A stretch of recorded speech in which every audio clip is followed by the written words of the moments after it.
BFM Bourse, vos placements, nos conseils sur BFM Business. Et comme chaque jour vers 16h20, on va parler d'investissement socialement responsable à travers notre portefeuille BFM Responsable, une quinzaine de valeurs toutes éligibles aux critères de l'ISR. Et bien notre portefeuille sur la semaine écoulée a reculé assez nettement, de 2,7%. Pas terrible, allez-vous vous dire. Oui, mais c'est mieux que le reste du marché. On a encore une fois surperformé l'Eurostoxx 50. On perd 2,7% sur le portefeuille, alors que l'Eurostoxx 50 a perdu 3,7%. Alban Préaubert nous rejoint. Bonjour Alban. Bonjour. Sycomore Asset Management, vous êtes l'un des 3 co-gérants de ce portefeuille. On va parler de la performance dans un instant. Juste avant, on voit le débat monter sur les rapports annuels des entreprises et la façon dont ces rapports annuels vont devoir rendre de plus en plus compte des impacts environnementaux, de l'activité de chaque entreprise, l'impact carbone également. On en est où? Est-ce qu'on sait de mieux en mieux vers quoi la réglementation va nous emmener? Alors oui, c'est vrai que ça évolue continuellement, ce cadre réglementaire pour plus de transparence sur les impacts environnementaux, sociaux, sociétaux, de gouvernance des sociétés cotées, des sociétés qui publient des informations, des résultats. Là, on est justement sur une période un peu charnière, puisqu'on va sortir de la NFRD, c'était une directive européenne, pour passer à la CSRD.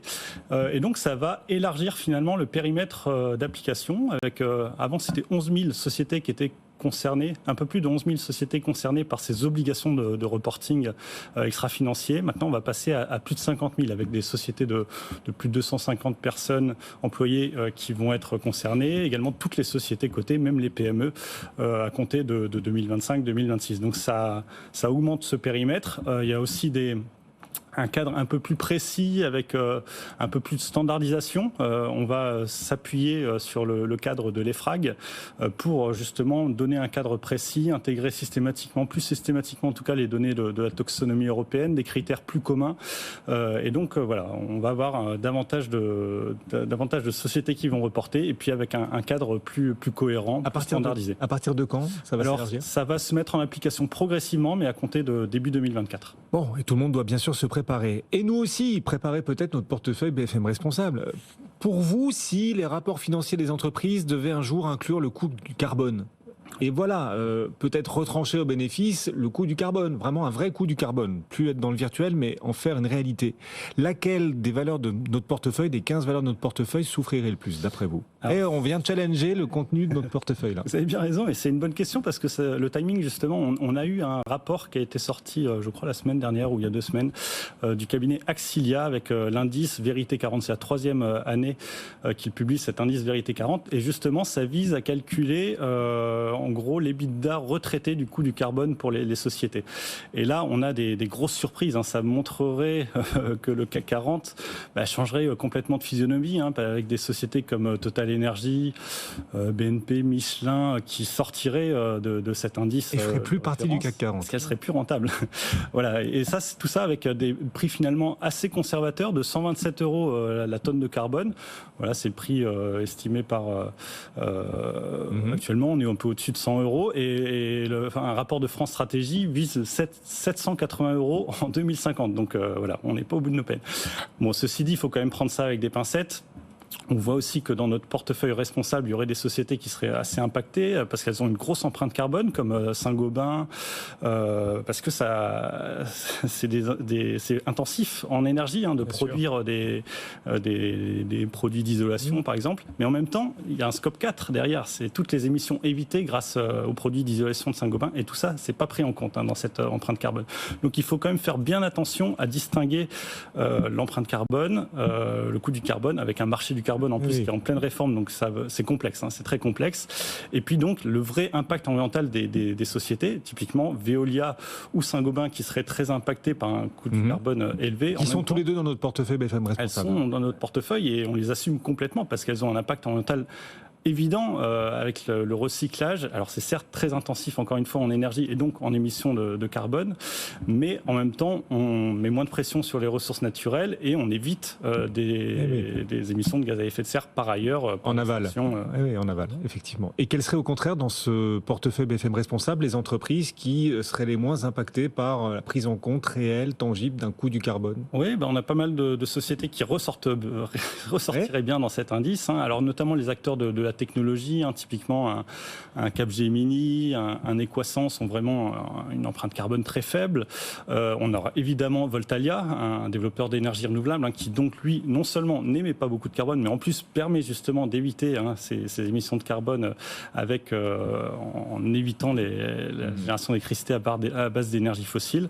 Donc ça fait partie vraiment des sociétés qui ressortiraient très favorablement. Intéressant là, ce petit stress test qu'on vient de faire en direct de notre portefeuille. Si l'on devait vraiment tenir compte du coût du carbone dans les bilans comptables. Oui, complètement. C'est vrai que faut vraiment prendre en compte ces enjeux. Alors, encore une fois, avec des pincettes, la méthodologie, il y a la réglementation est très complexe derrière, mais c'est tout de même intéressant de lire ce genre d'études. On va revenir à la performance hebdomadaire du portefeuille BFM responsable. On rappelle la performance de la semaine dernière, moins 2,7%. Et comme ça, c'est pas terrible, mais c'est moins affreux que le reste du marché. L'Eurostoxx 50 a quasiment perdu 4%, lui. Exactement. Pas mal, bravo, on continue de surperformer. Bravo, c'est vrai qu'on est toujours déçu d'afficher des performances négatives sur une semaine, mais c'est vrai que on est sur des actions, donc forcément, il y a un peu de risque et il n'y a pas toujours des performances dans le vert. Donc là, au moins, on a limité la casse, c'est déjà un point positif. Et je vois la lanterne rouge, alors ça, c'est pas habituel. Air Liquide, c'est la pire performance du portefeuille sur la semaine, moins 5,7%. On garde quand même Air Liquide dans le portefeuille ? On garde Air Liquide, c'est vrai que c'est une valeur qu'on appelle souvent de fonds de portefeuille, qui est vraiment capable de créer de la valeur de manière durable. Donc c'est vraiment une très très belle société, bien gérée. Alors certes, il y a un petit peu de stress en ce moment sur les acteurs de la chimie, avec pas mal de profit warning d'acteurs concurrents.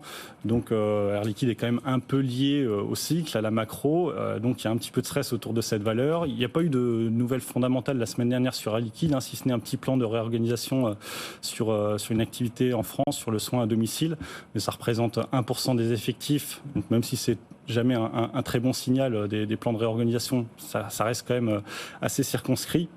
Et donc voilà, on a certes une valorisation assez tendue chez Air Liquide, ça se paye assez cher, 25 fois le PE, mais encore une fois, une telle exécution dans la durée qui justifie qu'on la garde en fond de portefeuille. On la garde donc dans ce portefeuille BFM responsable. À l'inverse, les meilleurs performeurs de la semaine dernière, c'est deux valeurs plutôt en retard d'ailleurs, Nestlé et Equasens, qui gagnent chacune plus d'1%. C'est un bel exploit. On rappelle la semaine dernière, le CAC 40 a perdu quasiment 4% sur la semaine. Là, on a deux valeurs qui ont gagné 1%. Oui, alors Nestlé, qui est le leader du diesel renouvelable notamment, a eu un début d'année compliqué. Alors déjà par la réglementation en Suède, où ils étaient assez exposés, donc une baisse des obligations d'intégration du diesel renouvelable dans les biocarburants pour limiter le coût d'approvisionnement en diesel justement. Et puis il y a eu une journée investisseur le 20 juin avec peu de données financières, pas de guidance précise sur les marges, donc ça a un peu alimenté le stress autour de surcapacité potentielle qui pourrait peser sur les marges de cette division diesel renouvelable pour Nestlé. Bon, néanmoins, il y a quand même de très très belles perspectives, notamment autour du SAF, c'est le carburant durable pour l'aviation, également autour de polymères renouvelables. Donc on croit vraiment aux perspectives de long terme de Neste Oil. Et sur Equasens, la société a été plus performante depuis le début d'année. Oui, ça va mieux, on revient de loin aussi. On est très loin encore des points hauts, qui étaient à 124 € en 2021, je crois. La société a bien délivré au premier trimestre. On n'a pas encore les résultats du deuxième trimestre, mais c'était 14% de croissance organique. On est sur des belles dynamiques chez Equasens. Merci Alban, l'un des trois co-gérants de ce portefeuille, aux côtés de Guillaume Chalouin pour Delubac AM et Frédéric Rosier pour Mirabeau, Alban Préaubert, Sycomore Asset Management. Salut Alban, bon retour.